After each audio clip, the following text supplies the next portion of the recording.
What is the anatomy of a great media alert? The who, what, when, where, why of your story.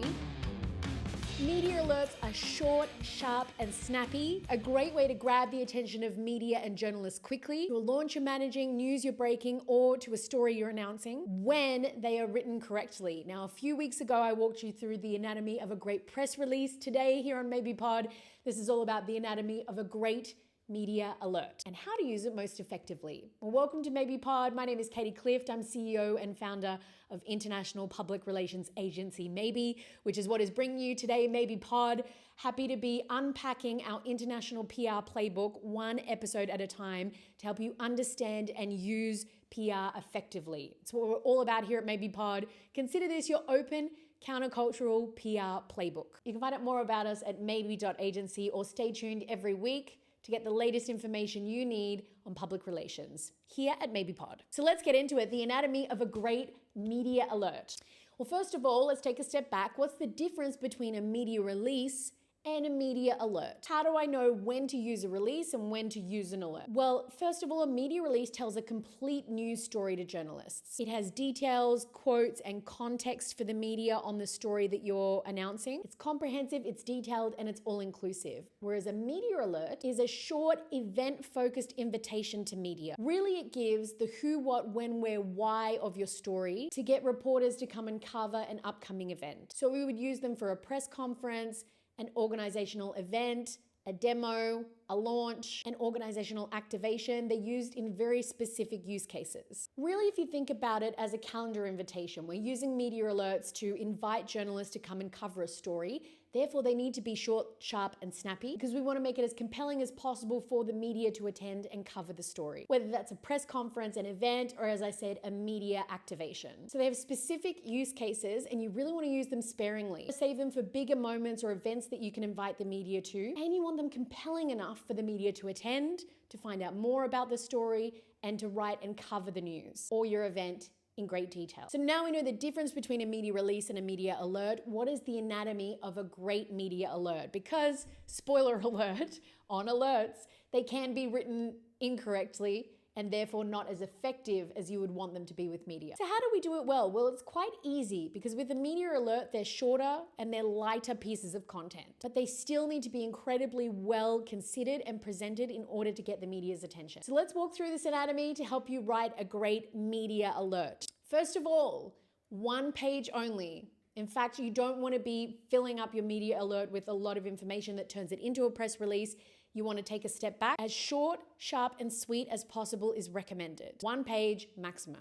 Okay, remember the rule, one page. The next are the 5 W's: who, what, when, where, and why. This is the essential information you need to cover in your media alert.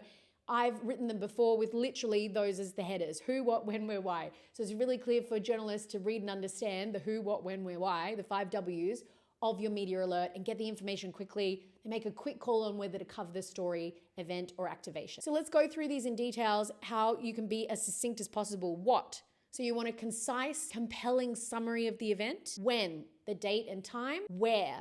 The full address. And if you need to include a map or links or further information to show media where to go to your press conference, to the media activation, you can include it in this section. Who? So key speakers you'll have at the media event, VIPs, other participants that would be a draw card for the media to come and interview. And 5, why. Why this media alert, why your activation, why your event is newsworthy and relevant to the public. Really, for all 5, you shouldn't write more than a couple of sentences for each one. Then we come to the contact details.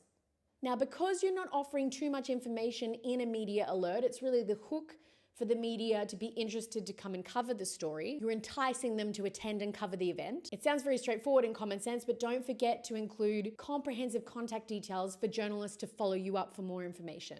So your email address, phone number, any other way that they can get in contact with you. And these contact details are for journalists to follow you up before the event or directly after for more interviews, information, or insight into your media activation. They also may have further questions, so it's a great way for them to reach out. Remember, include as many contact details as extensively as possible. Subject line. Now, because you have such limited space in a media alert, a lot of attention needs to be focused on the subject line, assuming you're sending your media alert via email. It must be as catchy as possible and capture the most exciting aspect of the press conference or the activation you're inviting the media to. And really that's it for the content. Again, you want to keep it short, simple, and sweet, but make it as enticing as possible. So in some cases, you may spend as much time writing a media alert as a media release. It can be harder because you have less words to use, but you still want to engage and compel the media in a short space of time. So you want to focus and spend your time getting the right words for each section of the media alert. So that's it for content, the anatomy. How do we distribute a media alert? Perhaps I think just as important as knowing how to write a great media alert is knowing when and how to use it. And here, timing is everything. If you send your media alert too far in advance, journalists can get the message but end up forgetting about the event or press conference.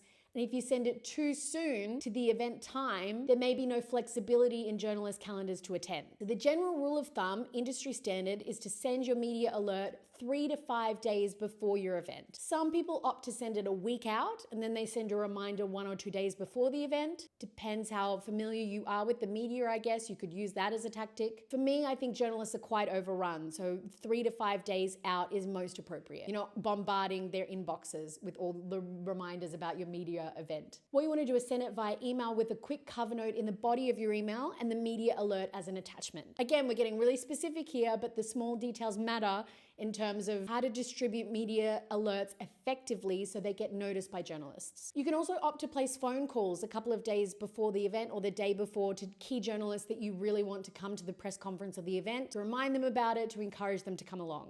In fact, I'd recommend doing that instead of sending multiple emails. Send one email, and for those you really want to target, a phone call the day before the event. Now, who to invite? Because of the nature of media alerts being that they cover press conferences, activations, there's limited space and therefore limited journalists that can often attend these activations. So you want to make a more targeted list. Try and identify key journalists that will be interested in your story and willing to cover it. So look across region. I mean, in some cases, these days we run virtual press conferences, so your media alert could be to global journalists or to local journalists if they're physically invited to the event or activation. This is avoiding a mass invitation media approach and really being focused on the ones that you want to target, where you're going to see great quality coverage and where it makes the most sense to run your story in their publication. This also makes follow-up a lot easier. So you'll thank me later. So there you have it. That's it. It's quite simple. The anatomy of a great media alert and how to use it. And as I alluded to, if you haven't yet checked out our maybe pod on the anatomy of a great press release, that would be your next go-to video. So check it out. We've loved having you on this episode of Maybe Pod. Next week, I'm gearing up for a fantastic episode.